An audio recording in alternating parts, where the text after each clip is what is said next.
بسم اللہ الرحمن الرحیم۔ حسد کی نگاہ انسان کو کھا جاتی ہے۔ حسد ایک خواہش ہے کہ اگلے انسان کی تمام نعمت سلب ہو جائے۔ حاسد یتمنا زوال النعمہ للمحسود۔ حاسد ہمیشہ یہ تمنا کرتا ہے، یہ خواہش کرتا ہے کہ جس سے وہ حسد کر رہا ہے اس کی نعمتیں ختم ہو جائیں، اس سے نعمتیں چھن جائیں۔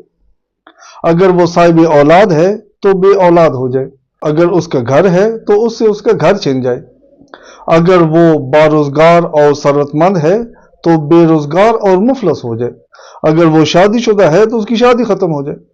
جتنی بھی نعمات اس کے پاس ہیں، حاسد کی خواہش ہوتی ہے کہ اس سے وہ نعمات چھن جائے۔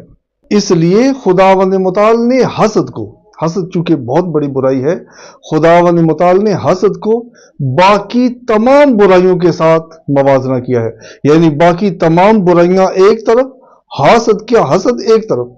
جیسا کہ ہم کہتے ہیں کہ تمام ممالک اور فلاں ملک، یا ہم کہتے ہیں کہ تمام افراد اور فلاں شخص، یعنی تمام ملک کے برابر اس ایک ملک کی اہمیت ہے، تمام افراد کے برابر اس ایک شخص کی اہمیت ہے۔ اسی طرح خدا نے قرآن کریم میں تمام برائیوں کو ایک طرف ذکر کیا اور حسد کو ایک طرف ذکر کیا، یعنی تمام برائیاں جتنی انسان کو اذیت کرتی ہیں، جتنی نقصان پہنچا سکتی ہیں، حسد اکیلا اتنی اذیت کرتا ہے، اتنا نقصان پہنچا سکتا ہے۔ سورہ فلق میں خدا نے فرمایا قل اعوذ برب الفلق من شر ما خلق، تمام مخلوقات کے شر سے پناہ۔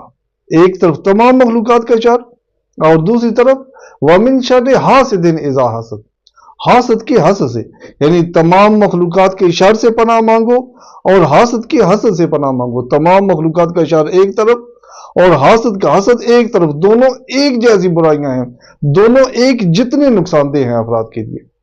حسد ویران کنندہ ہے، گھروں کو ویران کرنے والا ہے۔ یہودیوں میں بہت برائیاں تھیں، لیکن وہ برائی جس کی وجہ سے یہودی معاشرے میں فساد پیدا کرتے تھے وہ ان کا حسد تھا۔ وہ مسلمانوں سے حسد کرتے تھے۔ خداوند متعال فرماتا ہے وَمَا وَدُّ الَّذِينَ كَفَرُوا من اہل الکتاب ولا المشرکین، کفار نہیں چاہتے، دوست نہیں رکھتے، اور اہل کتاب میں سے بھی بعض افراد دوست نہیں رکھتے، یعنی یہودی دوست نہیں رکھتے، اور نہ ہی مشرکین دوست رکھتے ہیں، این ینزل خیر من ربکم، کہ مسلمانوں پر کسی قسم کی کوئی خیر و برکت خدا کی طرف سے نازل ہو۔ واللہ یختص برحمتہ من یشاء واللہ ذو الفضل العظیم، خدا جس کے لیے چاہتا ہے اپنی رحمت کو مختص کر دیتا ہے، خدا کا فضل بہت وسیع ہے۔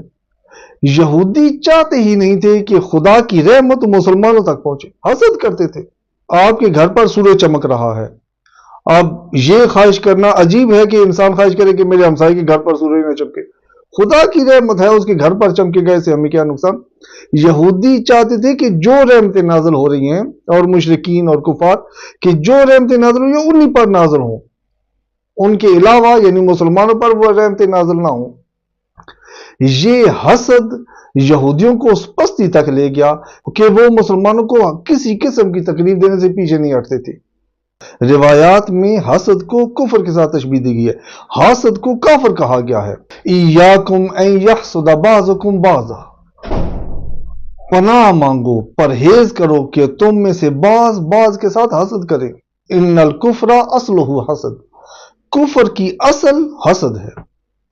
حسد وہ برائی ہے، دشمنی اور حسد میں یہ فرق ہوتا ہے کہ دشمن انسان کے بس ایک چیز کا دشمن ہوتا ہے، جبکہ حسد وہ شخص ہوتا ہے کہ انسان کو نابود کرنے کا خواہش مند ہوتا ہے۔ جب تک انسان نابود نہ ہو جائے اس کا ہدف پورا نہیں ہوتا، یہ ہوتا ہے حسد۔ حسد وہ واحد برائی ہے جس کی شاخیں ہوتی ہیں، یہ ایک جڑ ہے۔ الحسد رأس العجوب، عجوب کا راس ہے، عجوب کی جڑ ہے یہ۔ جب انسان کسی حسد کرتا ہے تو وہ جھوٹ بولتا ہے اپنی اس خواہش کو پوری کرنے کے لیے، اگر کوئی نقصان پہنچائے جھوٹ بولتا ہے، اس کے لیے وہ چغلی کرتا ہے، غیبت کرتا ہے، حتیٰ قتل سے بھی گریز نہیں کرتا۔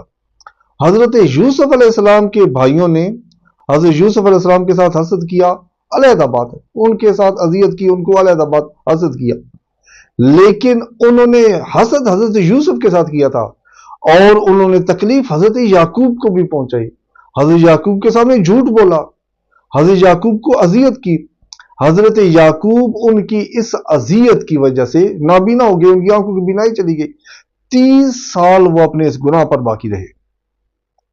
یہ ہے حسد۔ حسد عجوب کی جڑ ہے، اسے عیب پھیلتے ہیں۔ انسان حسد بہت سارے گناہ کرتا ہے اپنے اس حسد کے لیے، اس لیے خدا نے حسد کرنے والے کو کافر کہا ہے۔ قابیل کو خدا نے کافر حسد کی وجہ سے کہا، یہودیوں کو کافر حسد کی وجہ سے کہا۔